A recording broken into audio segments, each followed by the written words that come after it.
చెలొత్తులు ఇచ్చిన ప్రజలు పూర్తి నమ్మకము విశ్వాసంతో కాంగ్రెస్ పార్టీ అయితేనే ఇందిరమ్మ రాజ్యంలోనైతేనే మాకు న్యాయం జరుగుతుందని కాంగ్రెస్ పార్టీని దీవించారు.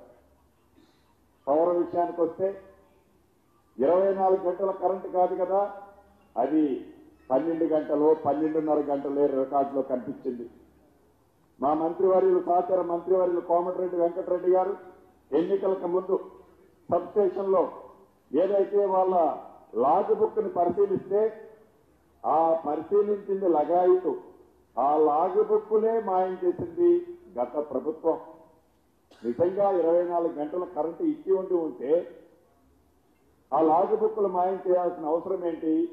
అనేక వేదికల మీద దీన్ని మేము ప్రశ్నించినా ఇది కూడా చెవితోటి ముందు శంఖమూదేన విధంగా గత ప్రభుత్వం దానికి స్పందించల. వారు అన్ని మాటలు చెప్పిన ప్రభుత్వం ప్రజలు వారికి పట్టం కట్టల. నీతిగా న్యాయబద్ధంగా ఇచ్చిన మాట నెరవేరుస్తుందనే కాంగ్రెస్ పార్టీకి పట్టం కట్టింది ప్రజలు. ఈ ప్రజా పాలన కార్యక్రమం ఏదో ఆర్థిక శాఖ అదే రకంగా విద్యుత్ శాఖ ఈ రెండు మా ఉప ముఖ్యమంత్రి బట్టి విక్రమార్క గారు చూస్తారు. ఈ రెండింటి మీద శ్వేతపత్రం రిలీజ్ చేస్తే కేవలం కాంగ్రెస్ పార్టీ ఇందిరమ్మ రాజ్యంలో కేవలం ఈ కుంటు శాఖలు చూపించి అభయస్థంలో చూపించే 6 గ్యారెంటీల్ని ఎగగొట్టడానికి అని ప్రభుత్వం వచ్చిన 10 రోజులు కూడా కాల. 10 రోజులు కాకముందే దాన్ని ఇంకొక రకంగా తీసుకెళ్లాలని చూశారు ప్రతిపక్ష నాయకులు అసెంబ్లీ సాక్షిగా. మీరందరూ కూడా గమనించారు. నేను ఈ వేదిక మీద నుంచి ప్రతిపక్ష నాయకులకు ఒకటే అడుగుతున్నా, ఈ ప్రభుత్వం చిత్తశుద్ధితో ఉంది. ఈ ప్రభుత్వం ప్రజలకు ఇచ్చిన హామీలు నెరవేర్చడం కోసం ఉంది.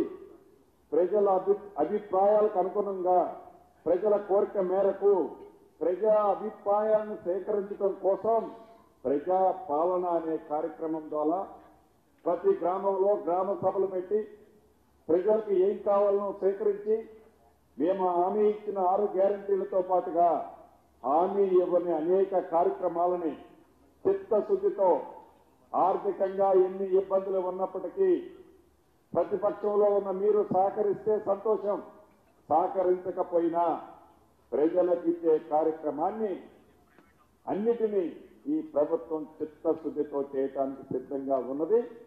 దానికి పునాదులే ఈ ప్రజా పాలన. ఈ ప్రజా పాలనలో 28వ తారీఖు ఉదయం 8 గంటలకి రాష్ట్ర వ్యాప్తంగా మొదలు కాబోతుంది. అన్ని జిల్లాలలో ప్రతిరోజు ఆ ఏర్పడిన కమిటీలు 2 గ్రామాలు సందర్శిస్తాయి. ఉదయం 8 గంటల నుంచి మధ్యాహ్నం 12 గంటల వరకు, మధ్యాహ్నం 2 గంటల నుంచి సాయంత్రం 6 గంటల వరకు. అయితే ప్రజలు ఇక్కడ గమనించాల్సింది కేవలం ఆ 4-5 గంటలే కాదు, మీ ప్రతి కుటుంబం నుంచి మీరు అప్లికేషన్ ఏదైతే ఇవ్వాలనుకుంటున్నారో ప్రతి ఇంటి దగ్గర నుంచి ప్రతి కుటుంబం నుంచి మీరిచ్చే ప్రతి అప్లికేషన్ ని 100కి 100% ప్రభుత్వ ఉద్యోగులు, అది కూడా బాధ్యతాయుతమైన ఉద్యోగులు మీ దగ్గర నుంచి అప్లికేషన్ తీసుకుంటారు. ఎవరు కూడా హైరానా పడాల్సిన అవసరం లేదు.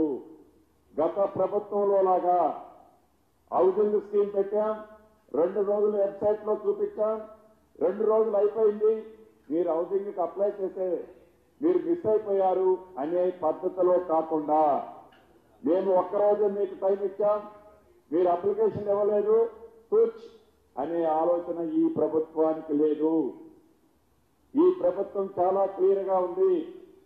మొదటి రోజు కాకపోతే 2వ రోజు ఇస్తూ, 2వ రోజు కాకపోతే 3వ రోజు ఇస్తూ 6వ తారీఖు దాకా మీ అప్లికేషన్లను బాధ్యులైన అధికారులు మీ గ్రామాలలోనే, మీ తండాల్లోనే, మీ గూడాల్లోనే, చివరికి చెంచులున్న మారుమూల ప్రాంతంలో కూడా ప్రభుత్వ అధికారులు వస్తారు, అప్లికేషన్లు తీసుకుంటారు, మీకు ఒక రిసీట్ ఇస్తారు.